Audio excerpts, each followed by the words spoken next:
केही दिनदेखि यता ग्यासको सहज रूपमा उपलब्ध हाम्रो नपाएको भन्ने गुनासो आइसकेपछि अब हामीले के गर्यौँ भने जस्तै अहिले स्पेसली फोकस विद्यार्थी अपाङ्ग त्यसपछि यो वृद्ध कोही अब क्रियापुत्रीको हुनसक्छ कोही अब यो रातो कार्डवाला सुकुम्बासीहरूलाई समेत अलिकन सहज रूपमा ग्यास उपलब्ध नभएको कतै गुनासो बढ्दो पनि देखिएकोले अनि हामीले चाहिँ सहज रूपमा केही मात्रामा पनि हामी सहज गर्छौँ भन्ने उद्देश्यले आज हामीले यहाँ यो बाल मन्दिरमा बुटोलमा र भैरवाको खाद्य संस्थानमा चाहिँ आज हामीले ग्यास 2 ठाउँबाट ग्यास वितरण गरेका छौँ। यसमा चाहिँ आयल निगम उपभोक्ता मञ्चहरू अनि हाम्रो जिल्ला प्रशासन कार्यालयबाट समन्वयकारी प्रयोग गरेर उद्योगीहरूले आफन्त सिलिन्डरहरू यहाँ 9 थरीको सिलिन्डर यहाँ छ, 8-9 थरीको सिलिन्डर यहाँ रहेको छ र अहिले करिब आज चाहिँ हाम्रो 1500 सिलिन्डर चाहिँ हामी यहाँ बुटोलबाट भैरवबाट 1500 सिलिन्डर हामीले बिक्री गर्ने हाम्रो योजना छ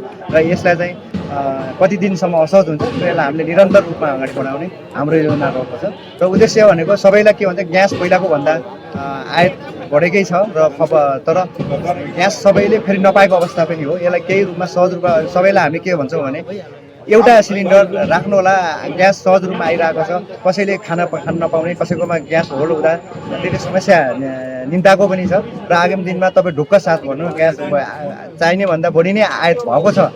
अब यसलाई सहज रूपमा हामीले सजीकरण गर्नको लागि चाहिँ आज यो व्यवस्थापन गरेका छौँ। विद्यार्थी कसैको अब एउटा सिलिन्डर छ, अब त्यसको स्टक राख्ने अनावश्यक रूपमा स्टक चाहिँ नराखिदिनु होला, एउटा सिलिन्डर मात्रै घरमा प्रयोग गरिदिनु होला र कोही कसैले ग्यास नपाएको अवस्थामा चाहिँ एउटा सहज होस् भन्ने अभिप्रायले चाहिँ आज हामीले यहाँ व्यवस्थापन गरेका छौँ। अझै यसलाई चाहिँ सहज रूपमा अझै कसरी व्यवस्थापन हुन सकिन्छ अरू क्षेत्रमा पनि हामीले यसरी नै कन्टिन्यू अरू क्षेत्र पनि थप्दै जानेछौँ र सहज रूपमा उपभोक्तालाई ग्यास वितरण गर्ने र हामी चाँडै नै सहज उपलब्ध हुने भन्ने आशामा पनि छौँ।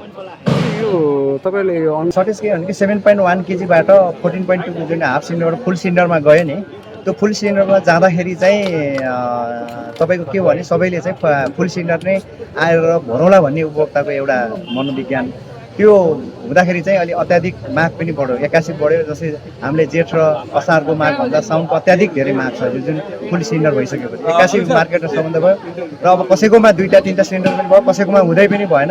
अब यो गरेर डिमान्ड चाहिँ त्यसरी बढेको र अब 81 हुँदाखेरि त्यसलाई असहज भएको। तर ग्यास त आयात पहिलाको भन्दा कम्पेयरमा जेठ र असारको भन्दा हाम्रो बढी ग्यास आयात भएको पनि छ, 25% नै झन्नै बढी आयात भएको हाम्रो देखिन्छ र अब तत्काललाई चाहिँ जसको एउटा सिलिन्डर छ भर्नै पाएन भन्ने जुन गुनासो थियो गुनासोलाई सम्बोधन गर्नको लागि चाहिँ हामीले आजदेखि यहाँ बुटोल र भैरवामा एक ठाउँमा चाहिँ हामीले यसरी ग्यास बिक्री गरेका छौँ। मलाई लाग्छ अब केही सहज हुनेछ भन्ने कुरा छ र हाम्रो गुनासो पोर्टलमा पनि आजको एक हप्तादेखि नै हामीले गुनासो पोर्टल राखेका थियौँ र त्यो गुनासोमा चाहिँ अहिले चाहिँ ग्यास लगभग 80-90% त कम भएको छ र जसले अझै पनि पाएको छैन, कसैको अझै गुनासो छ भने यहाँबाट लानलाई केही सहज होला र यस्ता स्थानहरू चाहिँ अझै हामी तोक्दै जानेछौँ। अब यो इफेक्टिभ पनि देखेको छ। त्यसमा यो लुकाइएको भन्ने चाहिँ त्यो लुकाइएको होइन, लुकाइएको यस्तो छ, लुकाइएको भन्दा पनि अब अनुगमन जिल्ला प्रशासन कार्यालयको अनुगमन पनि भएको छ। अनुगमन गर्दा अहिले खासै त्यस्तो भेटाइएको पाइएको छैन। त्यस्तो भेटाइएमा कारवाही पनि हुनेछ तपाईँको र त्यो कतै सुनिन्छ, तपाईँको बर्डर पारी गएको कुरा पनि सुनिन्छ। हामी जिल्ला प्रशासन कार्यालयलाई इन्फर्म गरेका छौँ, त्यस्तो छ भने त्यसलाई रोक्नु होला। तर आधिकारिक रूपमा त्यस्तो लुकाएकै भनेर यहाँ चाहिँ भेटिएको चाहिँ छैन र अब त्यस्तो नगरिदिनु होला हामीले भन्ने हो र यदि नभयो भने हाम्रो नियमअनुसार कानुनी कारवाही त भइहाल्छ।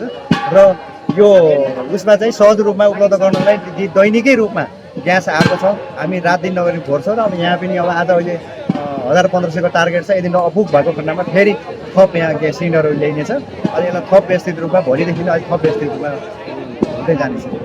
जस्तो यसरी वितरण गर्नुभन्दा जहाँ घर पहिला जुन डिलरसिप हुन्छ सदस्यहरूले डिलरसिपमा यस्तो छ, डिलरसिपले पनि उहाँहरूले पनि गर्नुभएको छ। डिलरसिपबाट अब यसरी चाहिँ अलिकन प्रभावकारी चाहिँ हुन्छ सबैको। यो अब जसले पाएको छैन डिलरसिपमा पाएको भए त यो अवस्था आउने थिएन, यसरी बाँड्नुपर्ने थिएन। अझै पनि यहाँ अझै इफेक्टिभ रूपमा प्रभावकारी रूपमा अझै यो तत्कालको जुन अवस्था छ यसलाई सहज गर्नको लागि चाहिँ हामीले यसरी गरेको। डिलरसिपमा गर्दाखेरि भएको भए त यो हामीले गर्नै पर्ने थिएन।